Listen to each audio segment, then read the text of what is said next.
Hello everyone, Aric Hall with the Blaze of Glory. Well, I know I haven't done any videos in recent weeks.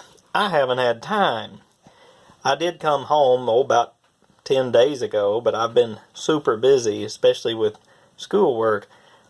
I've got several big tasks I've got to work on between now and the end of this month, so it'll be sometime next month before I can start putting together some videos with pictures and some of the cell phone video clips from the places I went this summer. I do want to ask a question. Does the idea of a red and yellow fishing pole ring a bell to anyone? One of the last places that I went to on this trip that stood out to me was the last few days of the trip. It was a spot that was not very far from the other areas I had obsessed over earlier in my trip. But the more I pondered this last spot, it fit the clues of the poem better than any place I have ever heard anyone mention. Now, maybe it didn't fit some of the other hints, but it fit the clues of the poem beautifully. There was a small, secluded area that was not easy to get into. Yeah, I went over it with the metal detector, but the terrain was such that I couldn't get in there just, thorough enough to where I needed to put a metal detector. And I was afraid I might hurt myself or do something else to get me in trouble. Yes, I thought that, well, an 80-year-old man wouldn't be in a place like that. The problem is, I had some reason to believe that maybe the geography or topography at this location had changed over the last 8 years, so that if it was where Forrest Fenn had put a treasure chest, it would now be more hidden than it was 8 years ago.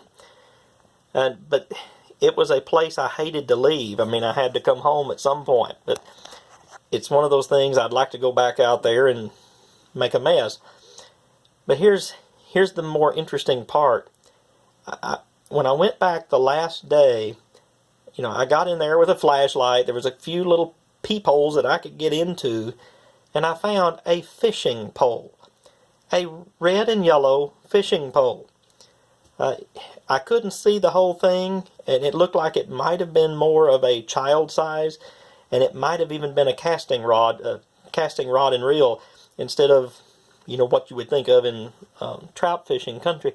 But it was in a place that it did not get there by accident. No one threw this out, driving down the highway. It didn't wash down from somewhere. This was put there. Now, who would do that?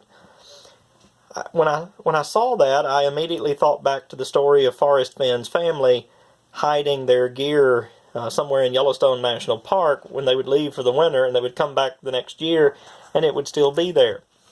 I wondered if it could have been something like that. Anyway, I've not been able to find any significance of a hidden fishing pole. But that was one of the things that I left that Wyoming, Montana area that was just driving me bananas.